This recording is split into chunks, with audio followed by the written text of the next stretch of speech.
Welcome to Psych Sessions Careers, a podcast about how students can identify and prepare for careers that fit their unique interests and how instructors can help. I'm your host, Stacey Spencer. Whether you're a student trying to figure out what you'll do with your undergraduate psychology degree, an instructor who's looking to add to what you're already doing to support career preparation, or an instructor who wants to help but doesn't know where to start, these conversations are for you. Let's talk about careers.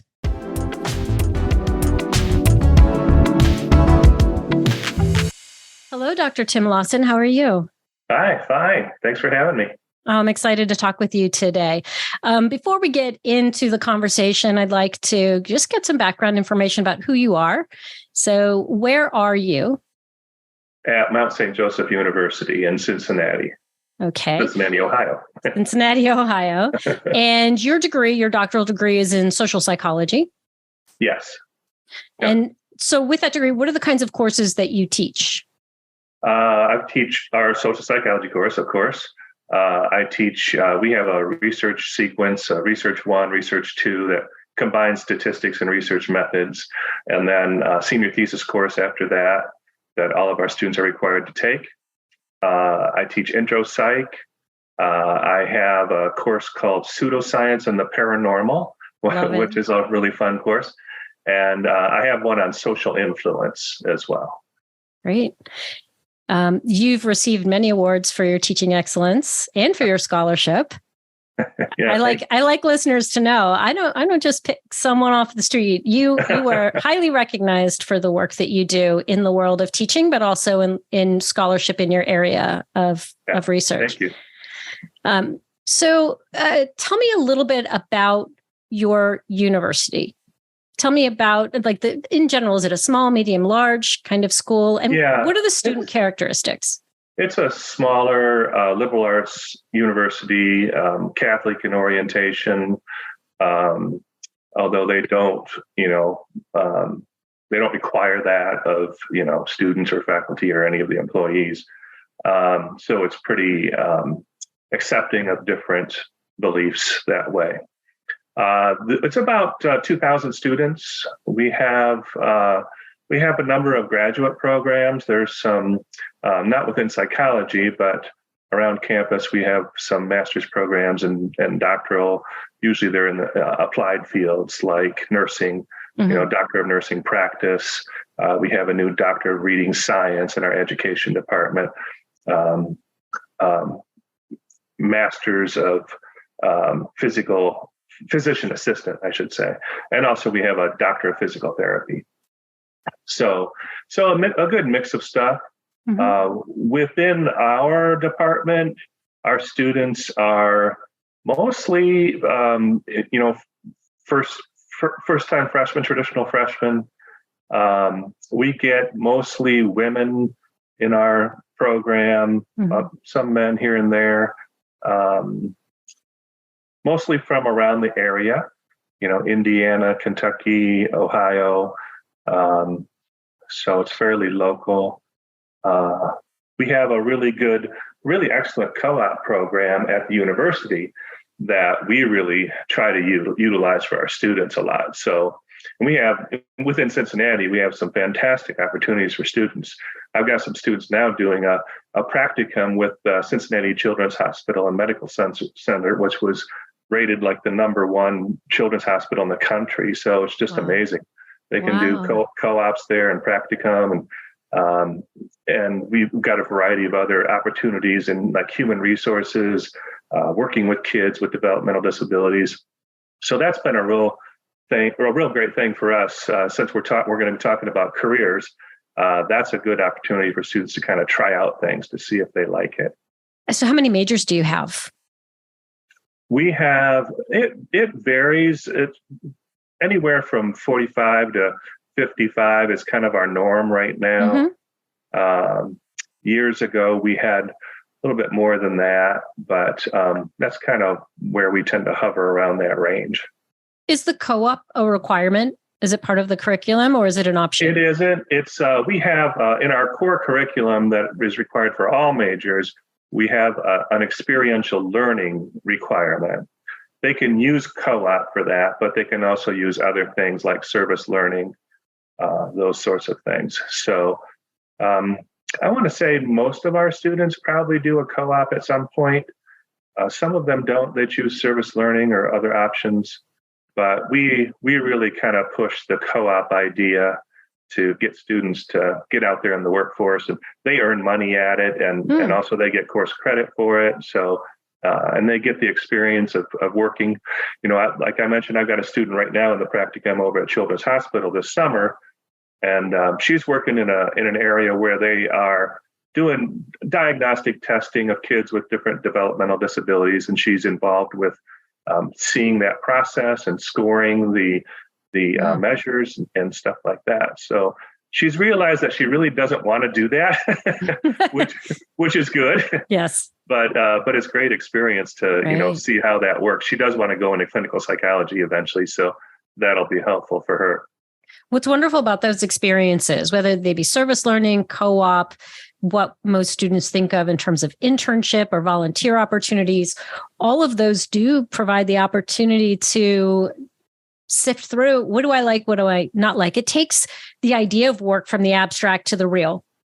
Yeah. And I always tell students, when you're in those situations, look around at the people who work there and look to see who's doing the job that you would love to have. What's that job title? What are the credentials? Do you have to have the same credentials? They have the same education, same, maybe licensure, certification. What does someone need to do that work? Not to take their job away, but to think about where you might do that elsewhere. And I've had students come back and say, oh, right, I thought I wanted what this person does, but actually I think I'd much more prefer doing what someone else does. And that idea of fit, what's a good fit for you?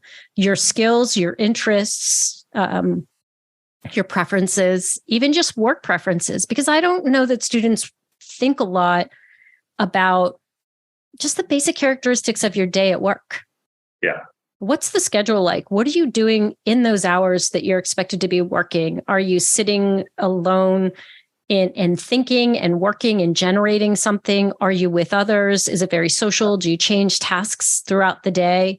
So I'm guessing students come back with some feedback about that, about themselves as well. Yeah, definitely. And another major advantage is they get to kind of network. There are other students from other universities in the area who are doing this same practicum. So they get to meet students from other schools who are kind of interested in the same thing. And then they work with a number of different professionals over there. It's not just psychologists. It's multidisciplinary team. And so it's been fantastic for our students. Some of them have gotten jobs after graduation as a result of their co-ops or practicums. And some of them have gotten into great graduate schools because of that. And so it's a really good opportunity all the way around. That is a great opportunity. Thanks for sharing that. Yeah. One of the challenges that we have when we're trying to advise students about careers and help them understand the breadth of the field and the applications of psychology within and outside of what we consider the discipline of psychology. The challenge is we've got these long lists that we could share with them. And I think there might be a misperception among students as to how many people do go on to graduate school in psychology specifically. And the typical numbers for graduate school at all for psych majors, typically it's about 45%. Right, that go on to graduate school, but that's not graduate school in psychology necessarily. That's all types of graduate programs. What are some of the diverse graduate programs your students have chosen to pursue? Yeah, I would say many of our students tend to choose a master's in counseling. It's kind of a quicker way to get licensed to do counseling. We've had some students, go on for doctoral degrees or PhD or PsyD programs. We've had some students go into social work programs, masters of social work. They can get licensed off of that to do counseling as well. We have some students who are going into, more students recently seem to be going into business related fields, human resources. We've got a student who just graduated last year who's in an MBA program. And so, get a variety of stuff. We've had a student go on for a doctoral degree in education. So they've got a lot of choices, and that makes it difficult for them to kind of narrow it down and figure out what they want to do. because there's so much that you can do with a psychology degree. It becomes a little overwhelming. It becomes very overwhelming very, very quickly. And that's where I think some guidance, some structured guidance helps. And to kind of take that pressure off of them, you're not really considering all of these opportunities. There's some that you can disregard fairly quickly. Others, you may kind of think, what is that? Explore that. And there are ways to do that. And one of the ways I know you talk about this, like I do, is ONET, right? So ONET Online, for anyone who wants to look it up, it's spelled 1T online, ONET Online. And it provides a way to search for descriptions of occupational titles. So you just type into the search box and then you find all kinds of information. And the way that these are set up, they're all organized exactly the same, right? So you have tasks and skills and interests and a variety, even some links to professional organization, salary information. You can look to see what the average salary is in the US. You can look at it by state. So that's really interesting information. Do you have your students spend some time in ONET? Do you sort of suggest that that's one way of looking at occupations? I don't. We do have a website. It's an internal website. It's a careers site that students can go in, and we've got information in there about graduate school and information about different careers. I have a link in there to Drew Appleby's site, which is fantastic. I think there's over 200 job titles in that thing, and they're organized by area, whether it's business related or education related or counseling or whatever. And that's a fantastic resource. So they can go in there and explore that. And like you said, it gives information about the job outlook, salaries, all of that stuff, job descriptions. Yeah. What he's done is he has links to a variety of websites for these different occupational titles. And some of them are the direct links to ONET, but also other descriptions and professional organizations and so on. It is a really wonderful, wonderful resource. I think the challenge is there are some occupational titles that people are interested in that are a little bit harder to find that information. So I know child life specialist is a really popular career path now. It's come up a few times in different episodes in this podcast series. And child life specialists are using the skills from psychology, the knowledge and skills from psychology to work with children in places like children's hospitals. But they could be working with children in any medical environment and not just helping those kids, but helping their families, helping their siblings. So those are really cool professions. Another one that has come up a lot in my conversations with people is psychometrist. Yeah. And that's not in ONET. You can't look up psychometrist. And it's such a bizarre word. It's like, what is psychometrist? Have you ever had any students go into that profession or work with someone in that? Yeah. So psychometrists are basically doing assessments. They're scoring assessments. And these assessments could be around memory, but basically cognitive functioning kinds of tasks. And they're scoring them and they have to look at the data. There's usually someone who's ultimately responsible for the interpretation and diagnosis based on those assessments, but it's a well-paying job that somebody can get with a bachelor's degree. I think people even get jobs without a bachelor's degree. Yeah. And that's the practicum that I mentioned that our students are doing this summer and next year with Children's Hospital. That's a lot of what they're doing is helping to deliver and score the measures that they use to determine what type of developmental disability a child has. So they're getting some experience in that, which is kind of cool. I like that. Is there a time in your life that you remember, the earliest time in your life you might remember somebody asking you what you wanted to be when you grew up? The first thing I think of is, when I first went into college, before I started college, it was a choice. I play guitar. I had a band in high school and college, rock band, and it was a lot of fun. And so when I first went into college, I was kind of torn about whether to go into music or psychology, because I had a high school psychology class, and that got me interested in psychology. And so I eventually, my first year, I chose psychology. And I remember when I first talked with my academic advisor, I basically told him, I'm interested in psychology. And he says, well, if you want to do a lot with that, you're going to have to go for a doctoral degree. And I said, I know, that's my plan. I'm going to do that. And so that was like right off the bat, my freshman year, I was already planning to do that. And so, and from there, it kind of changed a little bit. I was interested in applied stuff. I went into marketing research after I got my doctoral degree. I did that for a little while. Then I decided I really didn't like that and wanted to get back into teaching. So, so that's how I ended up where I am. Oh, that message, the message. Oh, so I went to tour colleges with one of my daughters, and we went into the psych department information session, and the chair said, basically that if you're going to major in psych and don't plan to go to graduate school, you might as well practice saying, do you want fries with that? And my daughter put her hands on my leg and squeezed, and I looked at her. She said, don't say anything. Please don't say anything. Please don't say anything to embarrass me. It took everything in me to be calm in that situation, because that's not the case. And you know that now. Yeah. Yeah. In fact, I was invited to give a talk at the Midwestern Psychological Association about alumni careers a number of years ago. And part of the title of the presentation was, they don't bag groceries. There's a lot you can do with a bachelor's degree.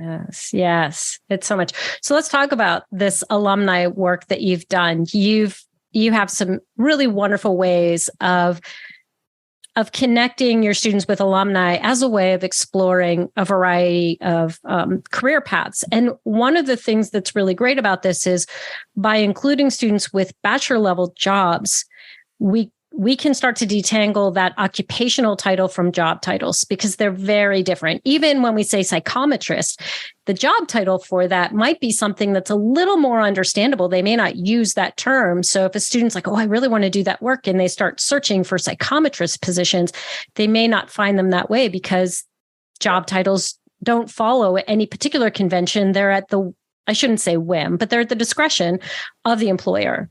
Right. Yeah.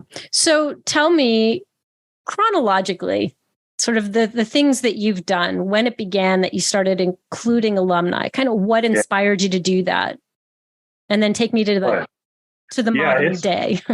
Yeah, it's been a long time since we've been doing this. I don't even recall what inspired us to do it, but I started with another faculty member.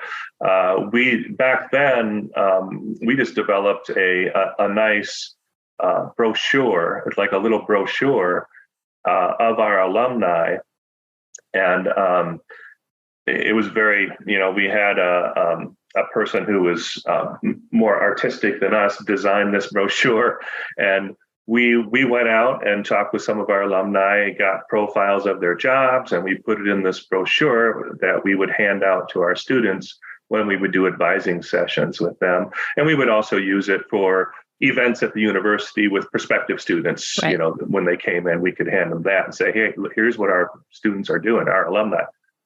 And so from there, we moved to making it a website so that we could more easily update it and share it with people. And so we've had that for many years. And I always try to focus on different types of bachelor's degrees, but also different types of doctoral degrees and graduate schools, different types of graduate schools that our students are in, to give students a variety of ideas of what they might do. And one thing that I really like about it is that, it's really specific to us. These are our students who graduated from our program and are in our local job market, many of them.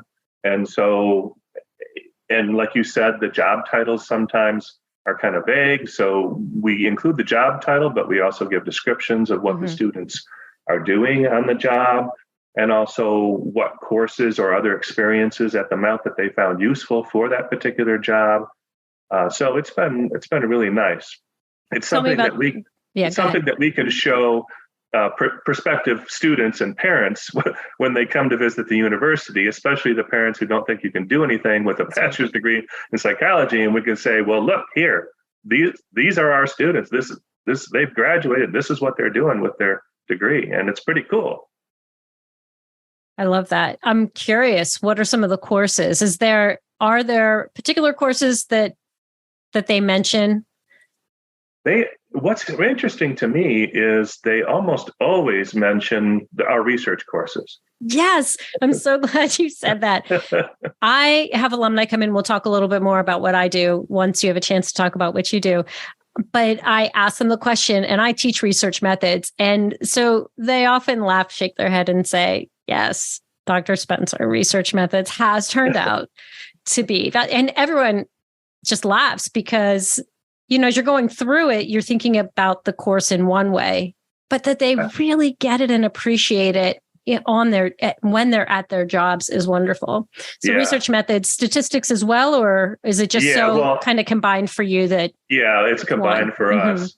And so they really value that. Even students who, didn't enjoy it.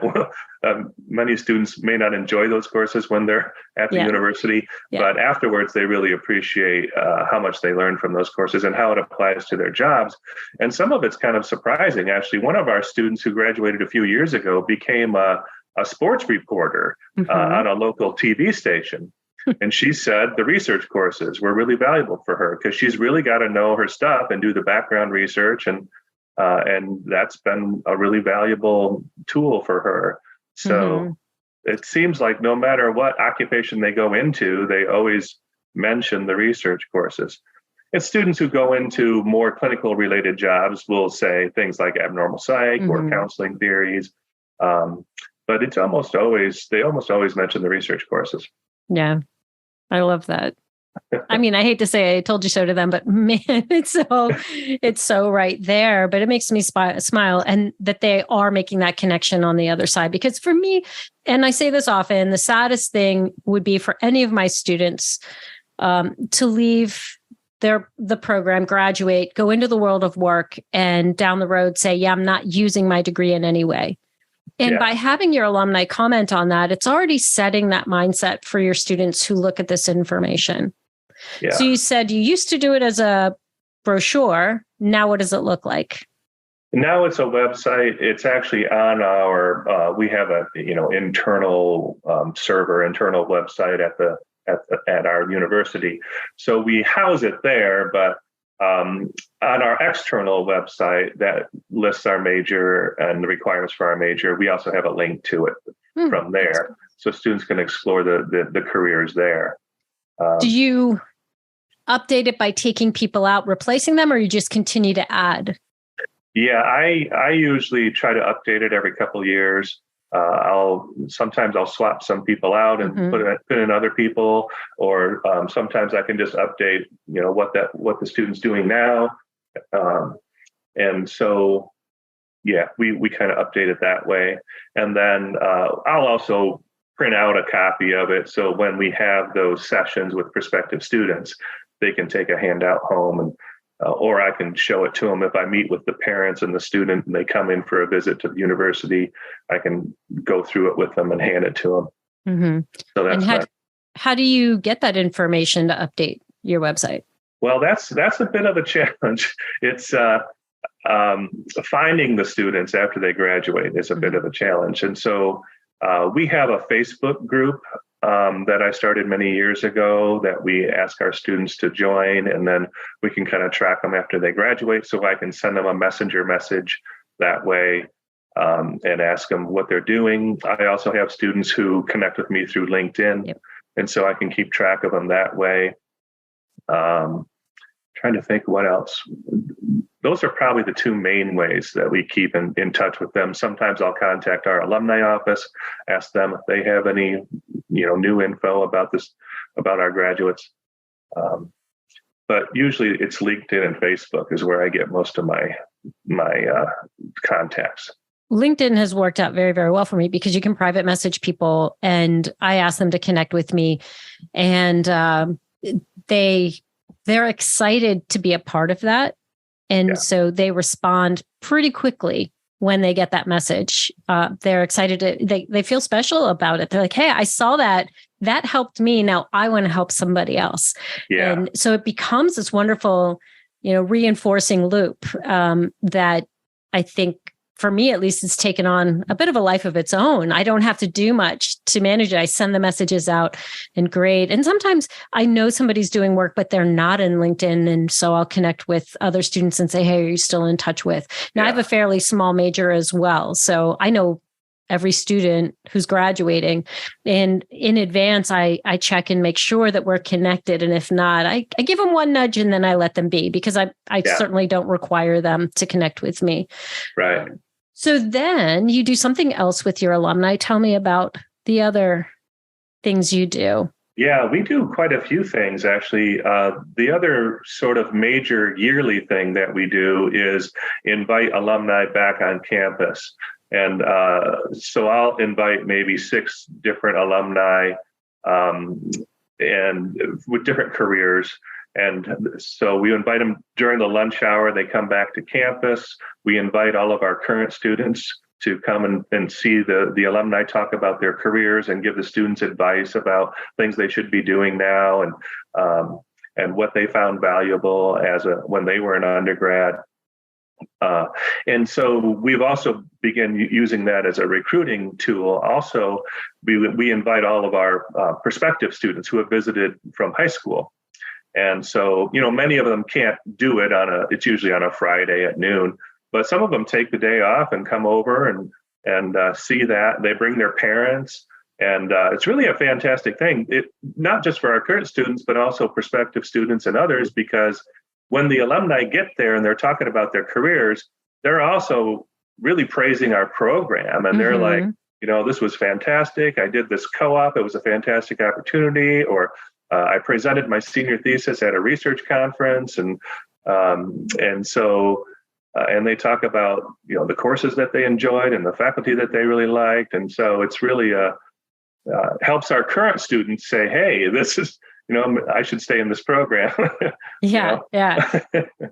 I need to look bigger than sort of my semester by semester taking courses. And it all feels very disconnected when they're just focusing on the curriculum and getting their courses taken care of. And I think those events help them have that bigger picture perspective of what this all is working towards. And then they get to think about what sounds exciting to them that they may not have considered, because the beauty of having multiple people at one time is they get to hear, I'm sure they're hearing at least 1 or 2 people doing something they had never really thought about before.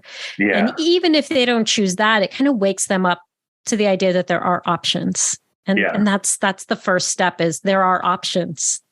And it's also been a good networking opportunity for our current students. They get to chat with the alumni after the event and maybe connect with them. Sometimes they'll go as far as, shadowing them on their job, connecting with them afterwards to learn more about the position and what they can do.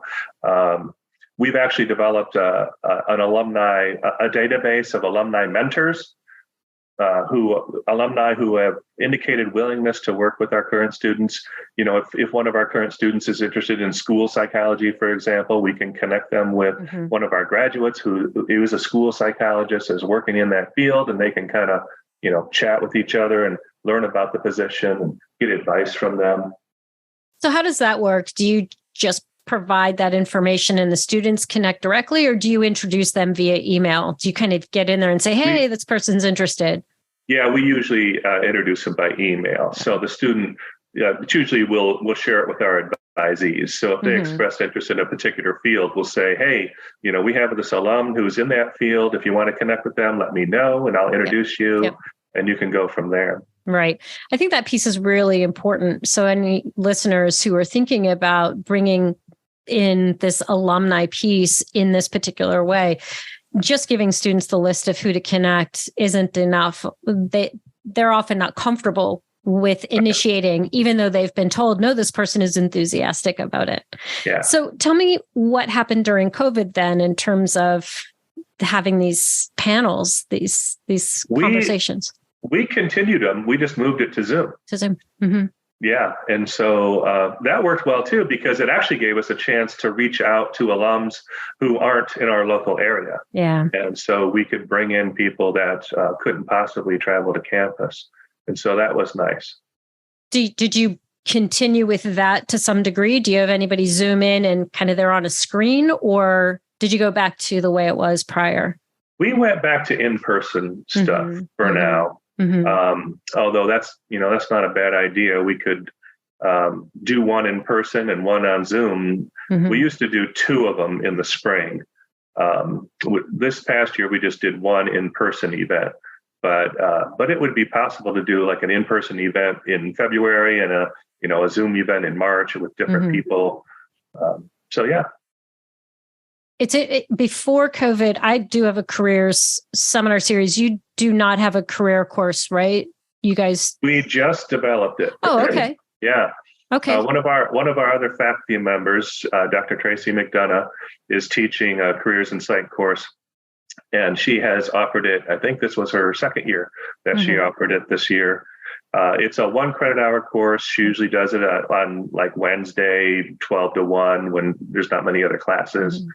And she will invite alumni from different fields, different areas, come into the course to talk to students and tell them about their careers. And then she'll have students also, as a project, the students have to research some career that they are interested in and then present it to the class. So that's been a new thing that also ties in with our alumni, but gives students a broader variety of career information. So I have a career seminar series. It's 3 separate 1 credit courses. So collectively, that's 3 credits. We took a general elective out and replaced it with these credits. And I've been developing this over a long period of time. And I would have alumni come into the classroom, but because I have 3 different ones, I'm always teaching 2 in a semester. So I don't have all 3 every semester, but there's 2 in a semester. And it just became very difficult scheduling wise for me. And they would come in 2s and 3s. It wasn't just one person at a time. When COVID happened and we went, not the first year, kind of that March, everything just was asynchronous. But when we came back and we were still doing things online, I was doing panels via Zoom. I never went back to the face-to-face. As a matter of fact, my careers course is only by Zoom. It's 1 day a week. And it's a time when I know students aren't typically on campus. So the Zoom is actually beneficial because I'm in a very urban setting. I'm in Boston, and this is just kind of meeting a lot of different needs. Do I miss being in the classroom with them? Yes. But this has worked out really, really well. And I have these panels, and I probably do 4 to 5 a semester with 4 alumni. Yeah, that's great. And this, I get a lot of feedback from my students. And one of the things that they said was, I did breakout rooms once and I just did 1 breakout. So they had to pick 1 person. They said, can we do more breakouts so we can shift around? What was happening is they wouldn't ask any questions when it was the full group, which is 15 to 20 students usually. Once they were in those little breakout rooms, I could see those microphones lighting up. They were actually having conversations, and that was great feedback from them. They really enjoy that. And that's my situation where I'm hearing research methods and laughing and everyone laughs in there. That's really, really funny. Yeah. I wanted to go back to this idea of occupational titles and job titles, and the fact that when we hear from our alumni who have bachelor level jobs, what happens in the literature is, or when people are collecting data on what alumni are doing, is they have to put these into buckets. And once they put them in the buckets, it's not interesting anymore. And it feels very disconnected for students, right? It feels like a disconnect. You're saying sales. This percent of people go into sales. What is that? This percent become entrepreneurs. Well, I kind of know what that is, but what are they doing as entrepreneurs? This number is going into marketing or medicine or something like that. What I love about having the alumni come in, and I'm sure this is your experience as well, is that piece where they're hearing from people who went through the exact same program. So they are them, but it's just a few years ahead of them. Right. Do you get that feedback from your students? Oh yeah, they definitely appreciate that, and that's what I found when I published that teaching of psych article a while back. I actually collected some data where I gave students. I went to high schools and I also did our current students, and I gave them two different sets of information. One was our careers page information that is very specific to our program and our students, our graduates. And the other was something that the APA had put out, which was just a list of job titles. Mm-hmm. And so I asked them, what do you think about each of these types of information? Which ones do you find more valuable? It turned out that they appreciated both types of information, but when you compared their preference for the APA job titles to the list that we gave them, the profiles of our alumni, they preferred the alumni profiles because they realized, like you said, these students graduated from the program that I'm in, and mm-hmm. they got jobs in the local area, and I can see what their job title entails. I can understand it a little bit better than just seeing the job title. So it was really helpful that way. So what advice would you give to instructors who are listening who would like to bring alumni in some way? What do you think would be a really fairly easy first step as a way of starting to connect their current students with alumni, as a way of helping with career exploration? Yeah, I think, what we do with our inviting alumni back for the alumni career session isn't that difficult to arrange. We usually pick some recent alumni that we're familiar with, what kind of job they're in, and invite them to come back for a lunch. And that's not too bad to organize. I mentioned the list of alumni mentors that can just be done through email or whatever. Sometimes we invite alumni to come speak as just a guest speaker here and there in different courses, like an abnormal psych class. You can invite somebody who's in a clinical field to come back and talk about what they do. Sports psych, we've got students who've gone into sports psych, and they kind of come back and talk a little bit about that. Health psych is great. That's your area, right? So we've had some students go into that area, and so whoever's teaching health psych can invite one of our alums back to kind of talk about what they're doing in the field. So that's probably one of the easiest ways to do it, is to invite a guest speaker here and there into a class. Mm-hmm. I love that, into a class, because I think we don't always have to go big department wise. If we just focused on our content courses.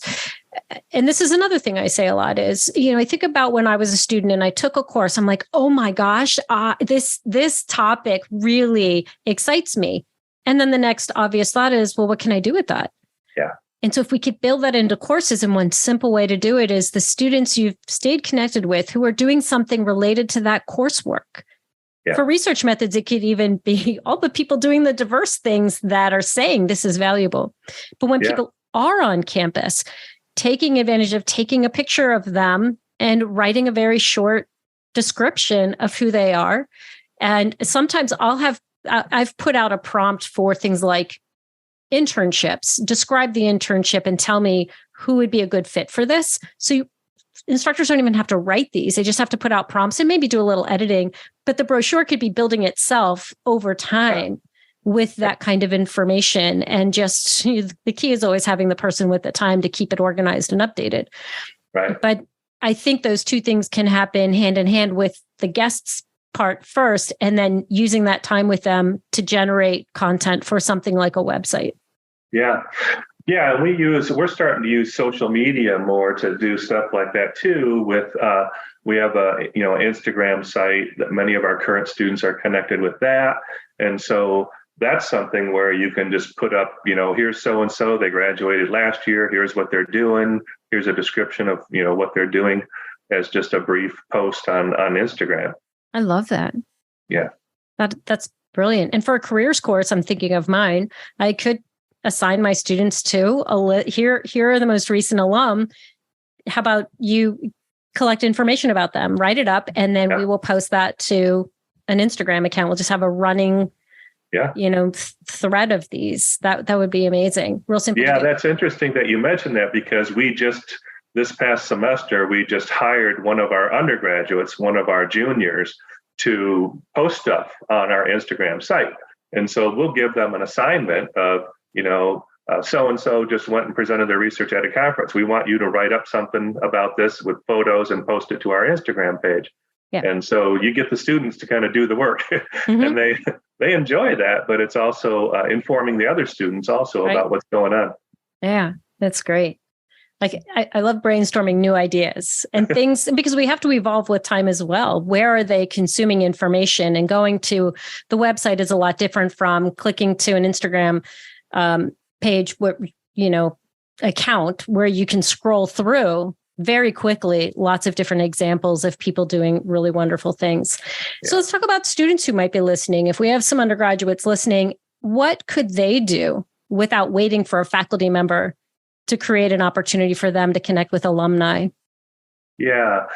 I think, like you mentioned earlier, asking them to research a particular career that they might be interested in, and then share it with other students. They could, if they have a site club or something like that, they could arrange a session related to that, where several students might go out and research a career. They all get together for lunch, and they talk about what they learned, or do little mini presentations, things like that. Yeah. And I'm guessing, some career centers do have alumni connections through the career center, and they could potentially find a connection that way by visiting someone in their career center. There are alumni offices. Some of them are very good at putting out information, and they want students to form those connections. It depends on the campus and how they're set up for that kind of information. But I'd hate for students to be listening and think, oh, well, they're not doing those things. I don't have these panels. I don't have, or if you haven't been going, let's say they are there and you haven't been going, this is the inspiration to go and listen, because you will hear some really cool things from people who came right out of your program. Yeah. Yeah. And if they, I would imagine that a lot of students tend to connect with other students while they're in the program, connecting with them on social media. And so they can track those students once they're alumni and connect with them that way and say, hey, what are you doing? I heard that you're doing this job. Mm-hmm. Or I see it on your social media that you've got this job. Tell me about it. Yes. Yeah. Great ideas. Okay. Well, I'm wondering, we don't have a lot of time left, but would you like to play a game? Sure. Your game, because I have a different game for all of my guests. Yours is guess the degree required. So I found many. I had to stop myself. I say this all the time. I say a lot of things all the time. This one, I love the job search engines. So what I did was I went to your location, Cincinnati, and I put in I searched for bachelor level jobs. I did not put in the word psychology. I put in master's. I did not put in the word psychology. I put in doctoral. I did not put in the word psychology. I did not do it incognito. So of course my computer knows, the internet knows me and the kinds of things that I'm interested in. So there is a bit of a bias in there, but I have a great range of career options in your area. So let's start with program director. I'll give you a little bit of information because that's not a lot, but a program director. And I'm going to tell you, this program director, the salary is $90,000 to $105,000 a year. Wow. Yes. I want to apply for that job. Exactly. So I don't give the employer name. So I need to kind of sift through this. This program's been serving communities and clients for a very long time. And they develop new and innovative programs to meet the ever-changing needs of those they serve.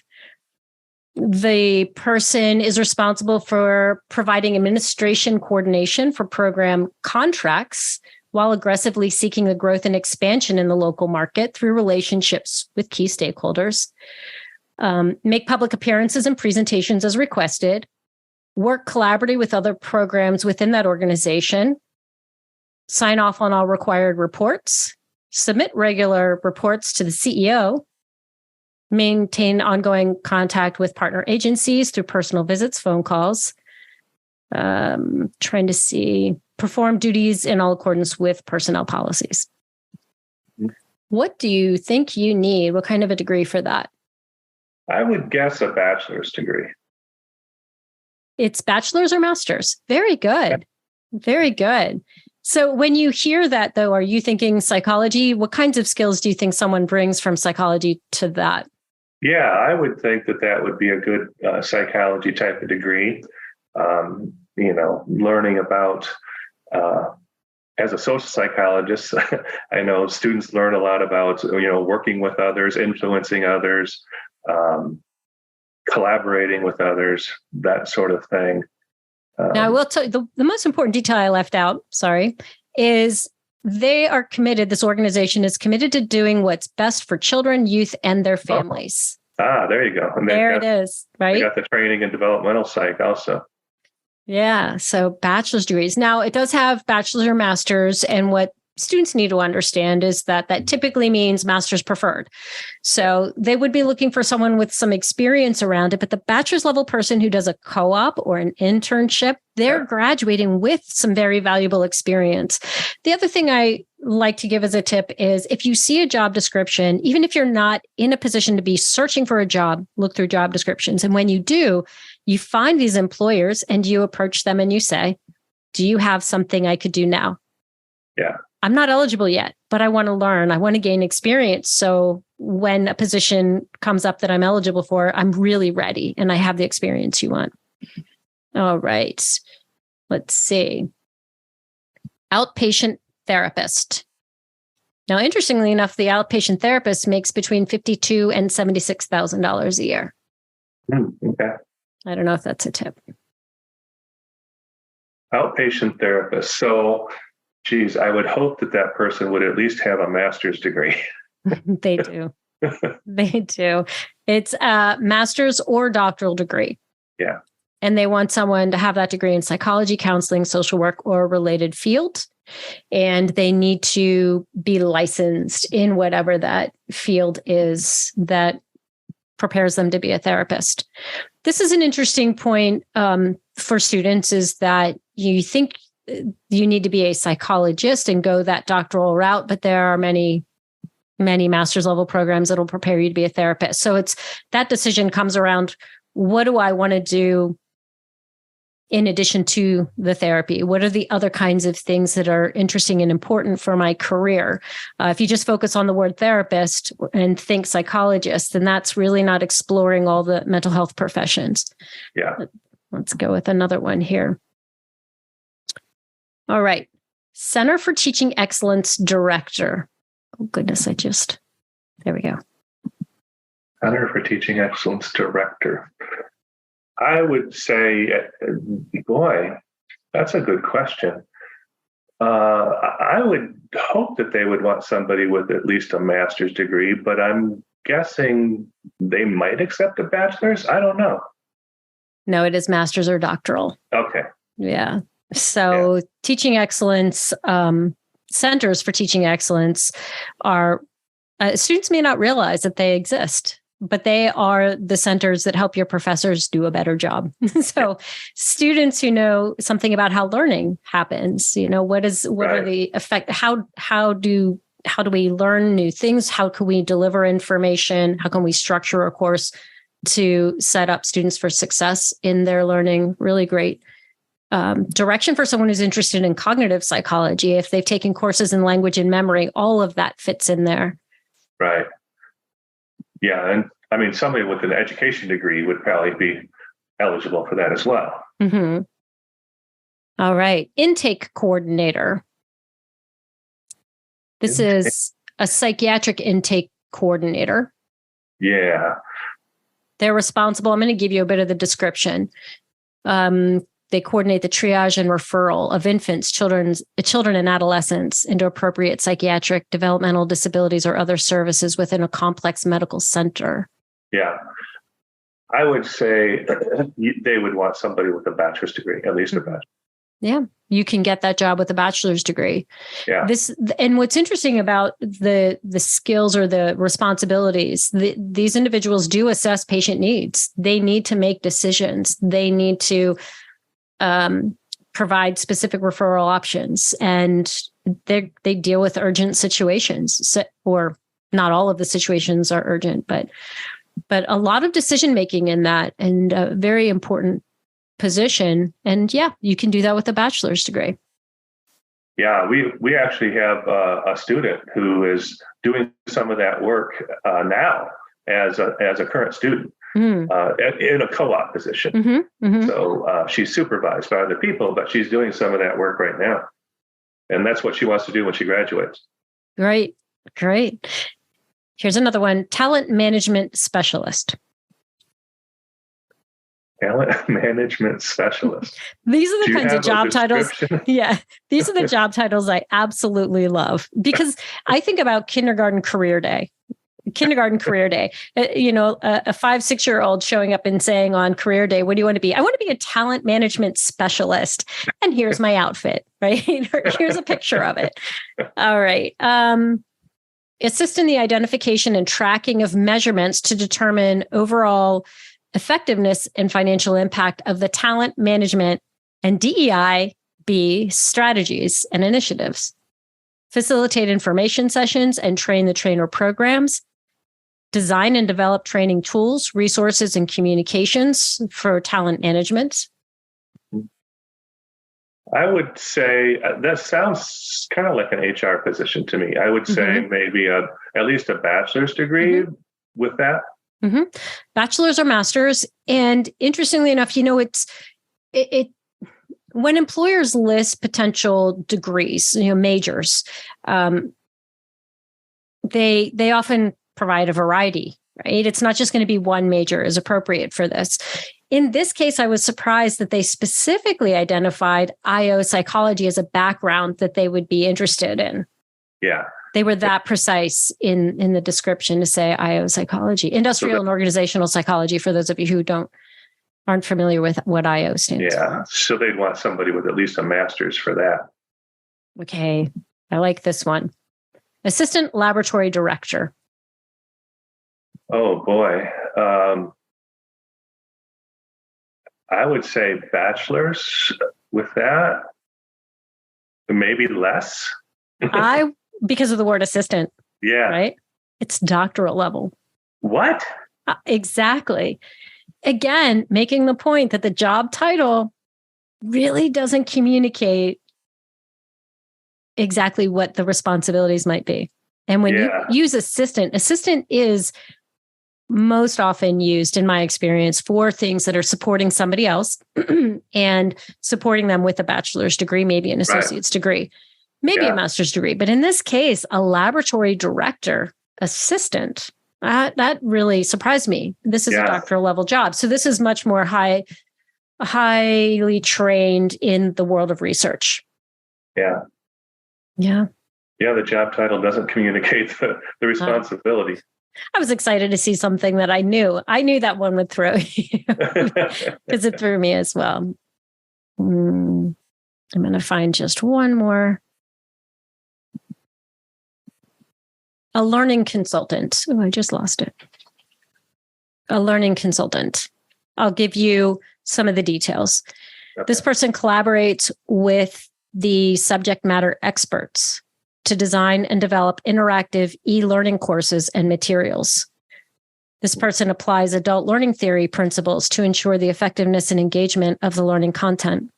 This person will utilize creative thinking to turn learning into an enjoyable and interactive experience, employing techniques such as gamification. I would guess at least a master's, maybe doctoral for that. Bachelor's. What? Yeah, bachelor's. They're helping design courses, the college level courses? Let me see. This is not for a college. Oh, that's what you're meaning. Okay. Yeah. It's not for a college or university. So it's some other employer that trains people, teaches people things. but are applying theory. Look at that. You're applying psychological theory and the skills to create something that's meaningful. So I would love that job. I would think students would be really interested in something, especially when you hear gamification. That's And that example makes me think about how a lot of bachelor level jobs help individuals think, I want to advance in my career in a way that will require graduate education, but waiting to figure out what that graduate education is until they figure out the career path that's really inspiring or something that's exciting to them. Mm-hmm. Yeah. So good one. Thank you. I thought that was fun. I always have fun, but I always know the answers. So it's always more fun when you know the answers. But you played well, and you guessed the way I might have guessed. I think you did better with some of them than I might have. So good for that. You don't win a prize. I did. You don't win a prize. What's my grade? I did a C. Did I pass? You got an A. You got 100% on enthusiasm for this. But no, you did very, very well. You guessed most of them.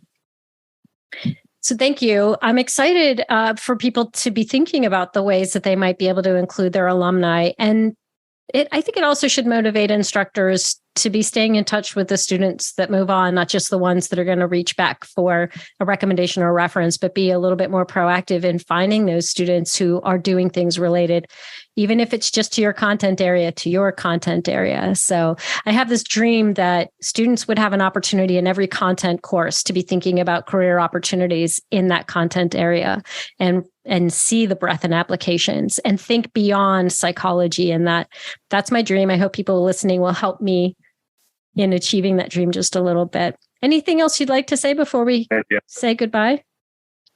Another thing that I didn't mention is kind of a new thing that we're doing now is we've developed an advisory board for the department, and all of the people on the board are alumni as well. And so we can meet with them a couple times a year to get feedback from them on, what kinds of experiences should we be doing with students that maybe we aren't doing? What do you think of our curriculum? How should we change it? So that's another way that alumni can kind of feed into what we're doing and help us as well. I love that. Yeah. That's wonderful. All right. Well, thank you.